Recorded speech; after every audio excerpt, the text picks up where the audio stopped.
안녕하세요. 어느덧 결혼 8년 차를 맞은 주부입니다.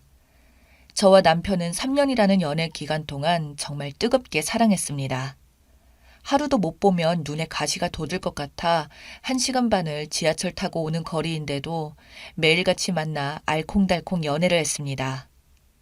데이트하고 헤어짐이 아쉬워 우리는 결혼을 결심했답니다. 시부모님과 하나밖에 없는 시누이는 저에게 정말 따뜻한 분들이었어요. 대부분의 사람들이 걱정할 법한 모든 부분을 문제없이 순조롭게 결혼까지 이어나가서 신혼생활 역시 참 달콤했습니다. 하지만 세상에 영원한 건 정말로 없는 걸까요? 영원할 것 같았던 우리의 사랑이 언제부턴가 삐걱거리기 시작했어요. 사실 처음엔 별일도 아니었어요.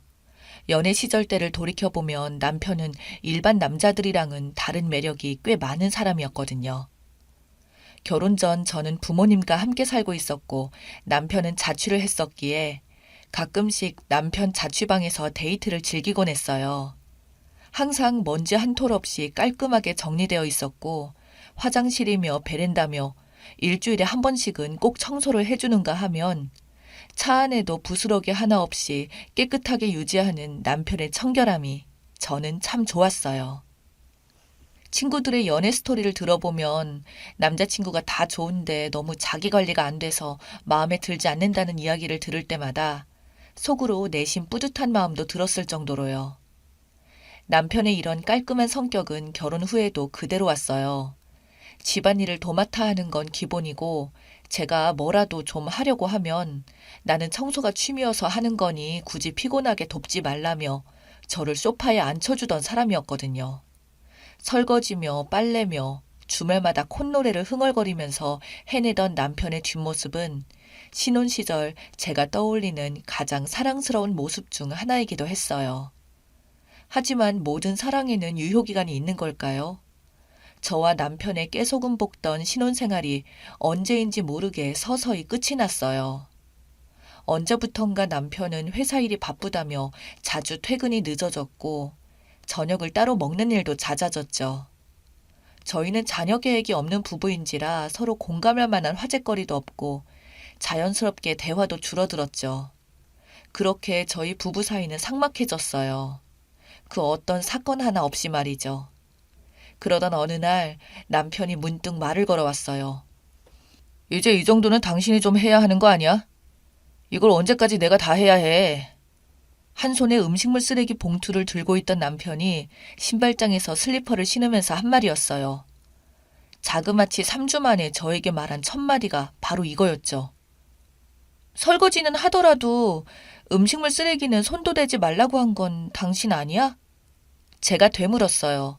사실 음식물 쓰레기는 신혼 초부터 남편이 강력하게 말한 것 중 하나였거든요. 비위도 좋지 않으면서 굳이 음식물 쓰레기 버리려고 하지 마라. 설거지며 청소며 다 같이 해도 괜찮은데 이거 하나만큼은 평생 자신이 하겠다며 호언장담을 했던 남편이 이제 와서 저런 핀잔을 주니 어이가 없었어요. 참나, 장난하나?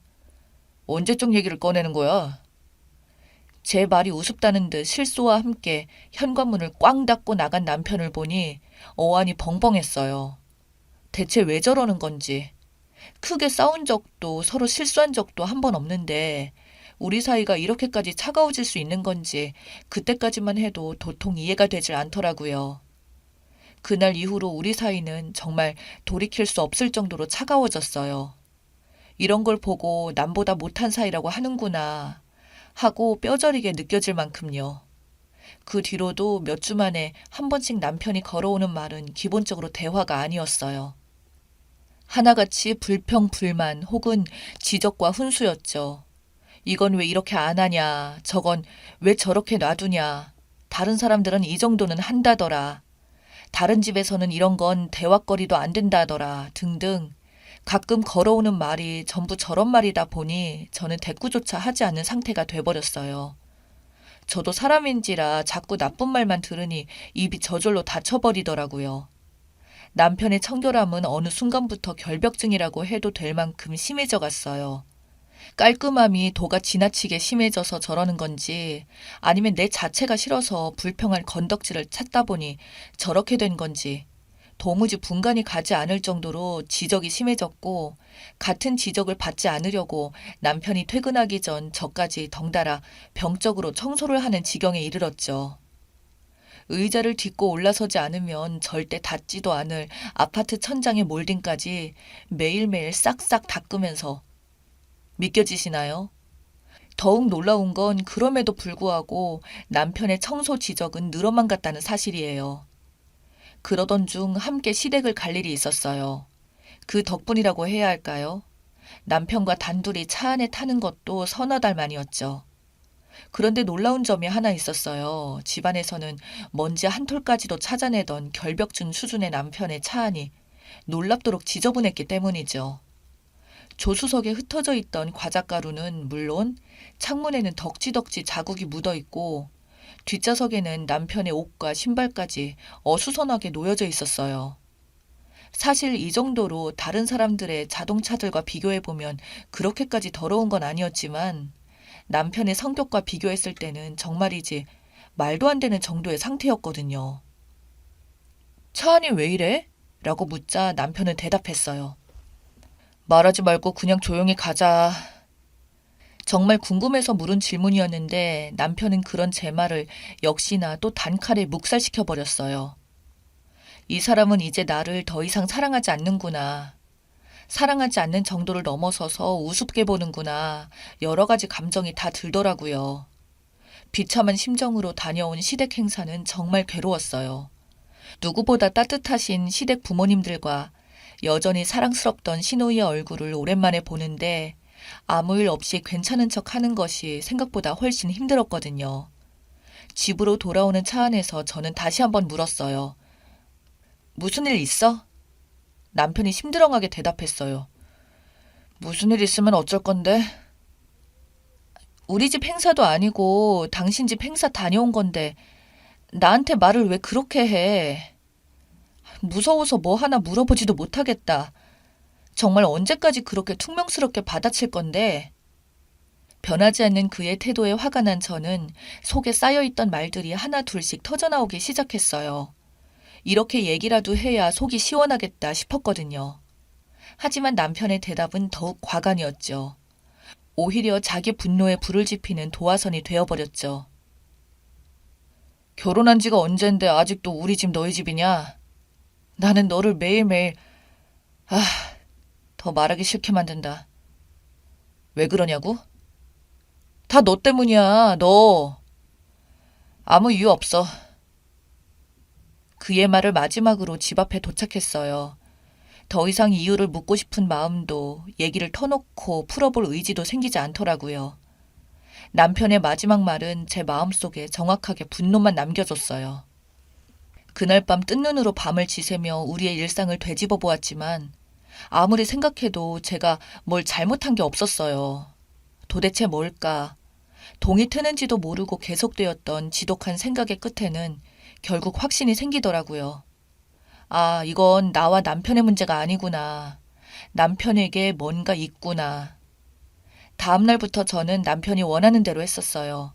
말 한마디 걸지 않았고 서로 있는 데 없는 듯 유령처럼 지냈죠. 저에게 유일하게 말을 거는 주제였던 청소, 정리 지적에 대꾸하지 않고 고개만 끄덕거리며 넘어갔고 잠도 따로 잤어요. 그와 동시에 저는 이제껏 한 번도 열어보지 않았던 프라이버시의 세계를 하나씩 알아보기로 했죠. 처음 며칠은 별 소득이 없었어요. 휴대폰 잠금도 힘들게 풀어서 살펴보았고 노트북 온라인 접속 기록이나 메신저 대화 등 볼 수 있는 건 다 찾아봤지만 의식이라도 한 듯 거의 모든 내용이 전체 삭제되어 있더라고요.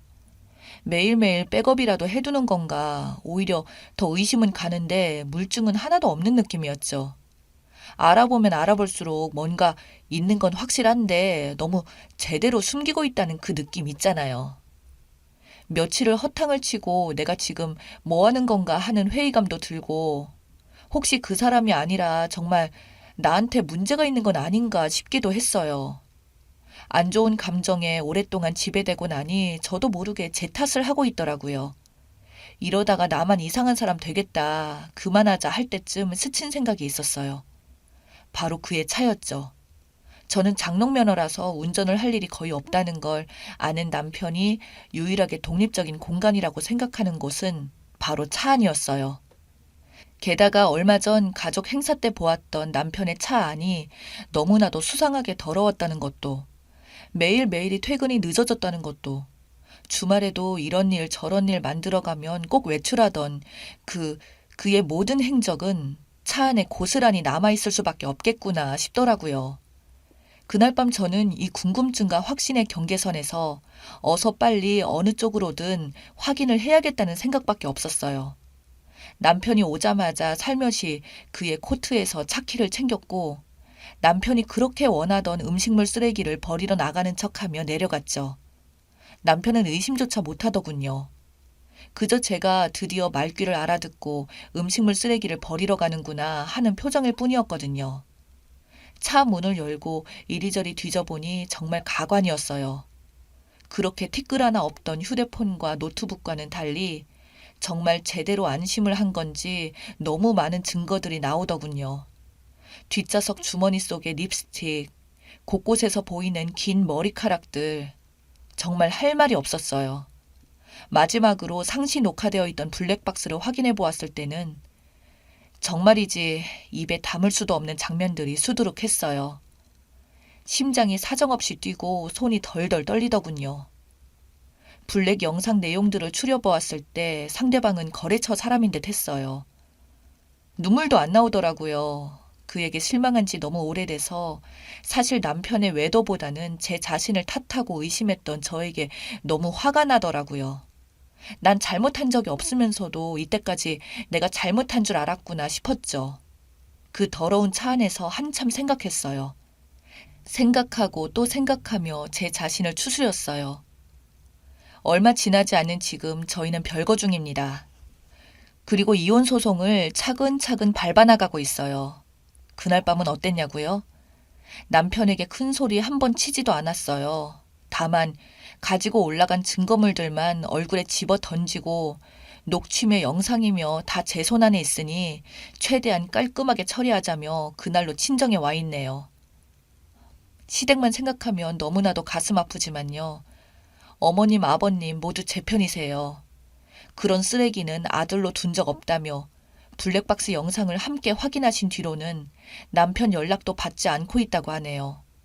그리고 그 누구도 아닌 시댁에서 제 이혼을 지지하고 응원해주고 있다는 점 역시 너무나도 감사해요. 끝까지 좋은 분들로 남아주셔서 가슴이 먹먹하기도 하네요. 요즘 주변에서 기운내라는 소리 많이 듣고 있지만 이상할이 많지 덤덤하고 힘이 나는 요즘입니다. 돌이켜보면 그날 밤은 더 이상 몸고생, 마음고생 하지 말라고 하늘이 저에게 준 선물이 아닐까 싶기도 하네요.